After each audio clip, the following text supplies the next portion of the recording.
Hello guys, welcome back. Today I've got a video that's been requested a couple times. I did my research on it and it looks really cool. Like I said, I love the history of the United States military. I am an amateur war historian in myself. It's just something that I really enjoy listening to, talking about, and I love having discussions with people about the history of obviously past conflicts, because I think it's something that needs to be remembered, and I don't think enough people know about exactly what war entails and the history of the wars that we have engaged in the past. This is not a glorification of war. War is a horrible and very sad thing, but to remember it is to talk about it, or to talk about it is to remember it, and that is very important. In fact, the guy who has made this video is called The History Guy, and he has said history deserves to be remembered. So of course it does. So this is called Marine Sergeant Reckless, the first Marine, the war horse of the first Marines. The first Marines being an incredible unit. If you know of their exploits in the Pacific Theater during the Second World War and Korea, absolutely tough men. And their sacrifice has meant freedom for us for a long time, because I'm not saying that they won wars single-handedly, but they have been through some of the toughest battles in any wars, including the First, Second, Korea, Vietnam, and so on. So let's see. And oh, by the way guys, I absolutely love horses, love them. I've been riding since I was a kid. I ride out here in the desert as often as I possibly can. In fact, I've got a horse that doesn't belong to me, but we've created quite a close bond. So she's actually an Irish horse, which is actually really cool. So yes, let's get to this video and see what it's about. I reckon I'll have some adverts here. Yeah, there's an advert going. That's fine.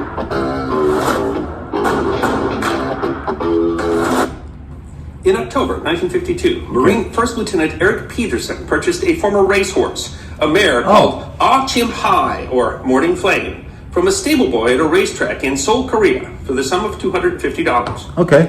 Reportedly, the stable hand needed the money to buy a prosthetic leg for his sister, who had stepped on a landmine. Peterson had gotten permission to purchase a horse to use as a pack animal to help carry the 22-pound projectiles used by the M20 recoilless rifles of the recoilless rifle platoon of the anti-tank company of the 1st Marine Division's 5th Marine Regiment. Okay. The chestnut mare, assumed to be between 3 and 4 years old at the time of her purchase, was renamed Recoilless after the platoon, and, as was often done with the name of the rifles, the name was eventually changed to Reckless. Okay. Reckless was of Mongolian horse stock, a sturdy breed thought to be little changed since the time of Genghis Khan. Wow. Although a small breed, they are a horse, not a pony, with relatively short but strong legs. In Mongolia, they are generally kept outside year-long as they are resistant to weather. They are known for great stamina despite their size, have hooves so hard that they are rarely shod, are sure-footed in rough terrain, and survive well on natural foliage, able to consume almost anything. I love horses. All in all, the breed is well suited for the role of ammunition carrier. Platoon Sergeant Joseph Lather was given responsibility to train the horse, something called hoof training. Okay. The training included horse survival training. She was taught how to crawl under barbed wire, to lay down if she was caught under fire in the open, and to run for her bunker if there was an artillery attack. They teach me to lay down during fire. I love horses so much. That's really adorable. I don't know why. I'm just thinking about a horse taking fire and dropping down like a troop. It's kind of heartwarming that it becomes one of the guys. It's really cute. Reckless was described as a quick study. In camp, Reckless quickly became beloved by her fellow Marines. She was described as a dependable, beautiful animal, and she was sociable.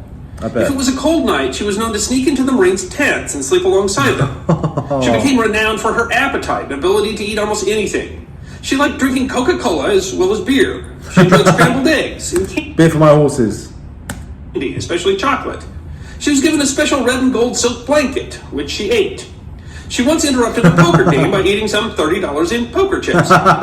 Sergeant John T. Myers would feed her apples, a favorite food. In the morning, she would come to his tent and wake him up by licking his face, expecting her apple.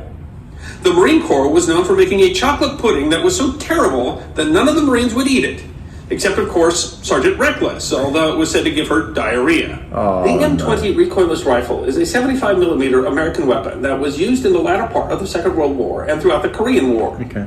Recoilless rifles eject gas backwards as the gun fired. So I'm assuming that this was Korea, because it was purchased in Seoul, so yeah. Countering the recoil without the need for a heavy recoil mechanism. That allows a relatively large gun to be infantry portable. The rifle was designed as an anti-tank weapon. Its munition had a shaped warhead capable of penetrating 100mm of armor. However, in the rough terrain of Korea, tank warfare was uncommon, and the recoilless rifles were more commonly used as a heavy gun for close infantry support, engaging all kinds of targets. Reckless was a good fit for the company. Sturdy and reliable, she could carry 12 of the large rifle rounds in a single load. While she was said to jump the first time she heard a rifle fire, she quickly calmed down. After her first day in combat, she was seen calmly trying to eat a discarded M1 helmet liner. As Sergeant Myers said of her, any animals in the area would take off, but that horse would stay calm. She's got a personality. She does. She would memorize a path after being shown it only a few times, thus allowing her to carry supplies and ammunition alone, without a handler. Wow. In combat, she would often carry a wounded Marine back on her return trip. Oh, wow. Her most famous battle was the March 26th to 28th, 1953 Battle for the Outpost Vegas. The battle was fought just 4 months before the end of the war, as Chinese troops tried to overrun UN positions in order to improve their leverage in ongoing peace talks. It was a desperate fight in one of the bloodiest battles of the Korean War. Wow. Reckless's platoon was stationed on a hill opposite Outpost Vegas, where their fire of their recoilless rifles was vital, first to defend and then to retake the position. During one single day, she made 51 solo trips for ammunition, carrying 386 recoilless rifle rounds to her platoon, covering a distance of 35 miles in that day. 51 solo trips, unaccompanied, over 300 rounds of ammunition, and 35 miles. Wow. Guys, horses are amazing. They honestly are incredible. This is a special horse, but horses... I have an absolute love for horses. In 2013, Sergeant Harold Wadley recalled, "I looked back at the eastern skyline through all the smoke and fleeting flare light, and I could hardly believe my eyes. The silhouette of a heavily laden horse came in and out of view along the ridge." Reckless received 2 wounds from shrapnel in the battle, one on her flank and one above her eye. She is seen here with Navy Hospital Corpsman George Doc Mitchell, who treated her wounds. She's wearing an Australian campaign hat, which she later ate. For her service, she was given official military rank and was promoted personally by General Randolph Pate, commander of the 1st Marine Division. That's really hard. And eventually commandant of the Marine Corps. She achieved the rank of staff sergeant. After the war, Reckless was returned to the United States with transport provided by the Pacific Transport Lines aboard the SS Pacific Transport. She arrived in the U.S. on November 10th, 1954. By the way, I'm just really happy she survived the war. What an amazing creature. Which happened to be the birthday of the Marine Corps. She attended the birthday ball in San Francisco, where she ate both cake and the flower decorations. Reckless was housed at Camp Pendleton, California, where she produced 4 foals. She retired with full military honors in 1960, and per military records, was provided free housing and food in lieu of retirement pay. She died in 1968. That's really sweet. While Reckless was certainly beloved by the men who served with her, and quite the hero in the United States thanks to articles in the Saturday Evening Post and an appearance on the Art Linkletter show, Sergeant Reckless also is a symbol of a conflict in which 33,000 American servicemen lost their lives, but is still little remembered. Sometimes this is true. This is very true. I'll talk about that after. The Forgotten War. Memorials to Sergeant Reckless at the National Museum of the United States Marine Corps in Quantico, Virginia, and at Camp Pendleton represent the sacrifice of the 1.7 million American veterans of the conflict. For her exemplary service to the Marine Corps, Staff Sergeant Reckless was awarded 2 Purple Hearts, a Marine Corps Good Conduct Medal, a Presidential Unit Citation with Bronze Star, the National Defense Service Medal, a Korean Service Medal, the United Nations Korea Medal, a Navy Unit Commendation, and a Republic of Korea Presidential Unit Citation, all of which would be displayed on her blanket, which she sometimes ate. If you enjoyed this History Guy short, then... This is nice. It's a nice story. I like how he keeps adding it, which she ate. It just shows a personality, doesn't it? I love horses. I absolutely do. I think I don't think we deserve them because they are very pure. They are as loyal, once trained, as, in my opinion, dogs. And you know that feeling when you're riding a horse, especially during gallop, when you're galloping, you have that genuine feeling of freedom, but you have this connection with the horse. Like the horse, look, horses are like they weigh like 1,000 pounds. You know, I have people who say to me like, but you know, what did I want to be ridden? Listen, if the horse didn't want to be ridden, it would kill you. It's a 1,000 pound animal. It would throw you off. Just like bulls do. Bulls don't want to be ridden. That's why they try and throw you off. Horses don't, because they don't mind being ridden. And you form quite a close bond and connection with the horse that you ride frequently. But on the subject of the Korean War, yes, I was going to mention this before he even did. It is the forgotten war, and it's really unfortunate because, like he said, 33,000 men died in the Korean War, gave their lives, and over 1 million served from the United States. And just to clarify, globally as well, there was Brits, there was Greeks. It was a UN effort, so I'm also proud of that. Guys, you should check out Outpost Harry, Outpost Harry.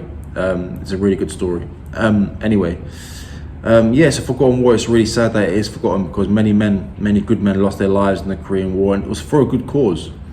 If you look at the disparities now between North Korea and South Korea is what South Korea is because brave men gave their lives to give South Korea some semblance of freedom, which they are now one of the most capitalist democracies in the world, whereas North Korea is the most stringent communist society known to man, even more so than the Soviet Russia. So, you know, it was for a good cause. So yeah, I want to end that on the note of I want to thank all military members for their service, past, present, and future. And on the note that we should always remember the Korean War, because it was between two large wars, it was between the Second World War and Vietnam, which are both very much remembered, does not mean it should be forgotten. So yeah, guys, honestly, a huge amount of respect to those who fought in that war, and yes, the history of it is actually incredible. If you ever get to read the book by Max Hastings, it's a really, really incredible history. But that was really, really nice, and it was heartwarming. I love horses. Whoever recommended this must know that I love horses, so thank you very much.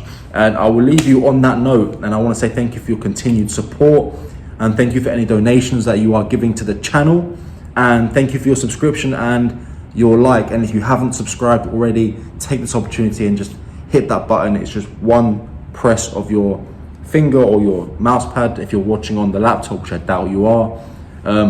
But I will see you guys next time. Thank you so much, and I have way more reactions for you, don't you worry.